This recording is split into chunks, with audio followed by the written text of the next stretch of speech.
Halo, selamat pagi. Saya Fatriatin Daeng akan sedikit menjelaskan terkait salah satu cabang ilmu ekonomi yang dinamakan ekonomi kelembagaan. Jadi, bagaimana asumsi utama dalam perspektif ekonomi kelembagaan, apa yang membedakan ia dengan perspektif ekonomi neoklasik, serta hal lain yang berhubungan dengan kehidupan sekarang. Jadi ketika bicara soal ekonomi kelembagaan nih, asumsi utamanya ya terkait aturan main, norma, dan perilaku dari kita sebagai masyarakat. Jadi ekonomi kelembagaan ini muncul karena perilaku dan fenomena ekonomi bukanlah sesuatu yang tetap, melainkan akan selalu mengalami perubahan. Maka dari itu, teori dalam ilmu ekonomi seharusnya berkembang mengikuti perubahan yang terjadi. Sejarah awalnya berasal dari pemikiran seorang dari Jerman bernama Gustav von Skommeler, yang merupakan seorang bapak pertama yang menyadari pentingnya kelembagaan dalam hal aturan main dan perilaku yang menggambarkan kondisi nyata masyarakat. Jadi adanya hubungan yang signifikan sebenarnya antara moral, budaya, dan hukum yang ditransformasikan secara tidak langsung melalui pikiran seseorang. Misalnya nih, dalam hal mengukur indikator kesejahteraan. Menurut Bapak tersebut bahwa masyarakat pada umumnya itu bergantung pada gengsi di masing-masing orang. Gengsi yang dilakukan masyarakat itu sebenarnya untuk menunjukkan kesejahteraan atau status sosial mereka.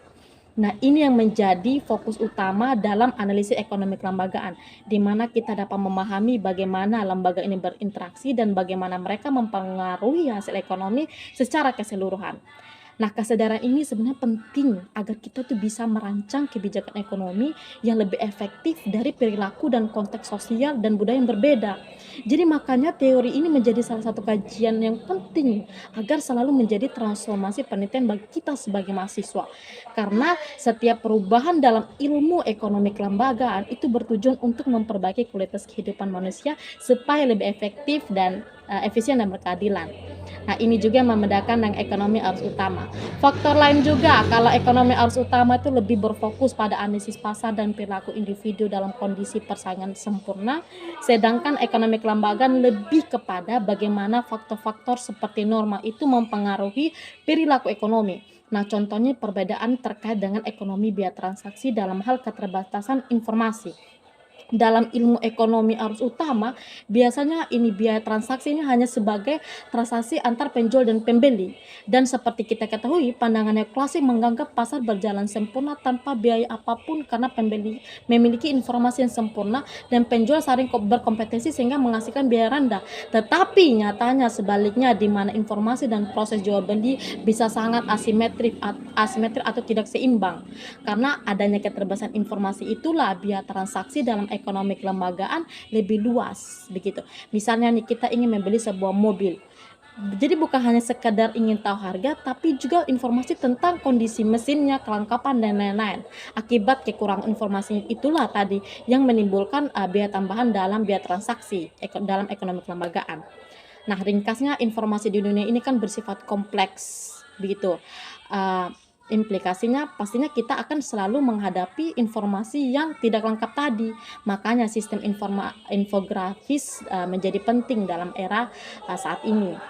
Nah, selanjutnya saya akan membahas juga 3 mazhab atau aliran pemikiran dari ekonomi kelembagaan itu sendiri.